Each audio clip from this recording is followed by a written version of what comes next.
Hello guys, good morning. Nandito tayo ngayon sa Cagsawa Ruin sa Albay, Bicol.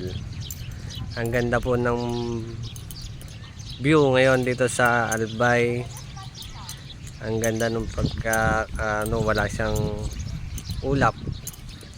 Maganda yung umaga namin dito ngayon guys. Makikita nyo ganda niyang tingnan, ganda niyang pagmasdan. Dati sa libro ko lang siya nakikita, ngayon personal ko na. Ang ganda, sobra.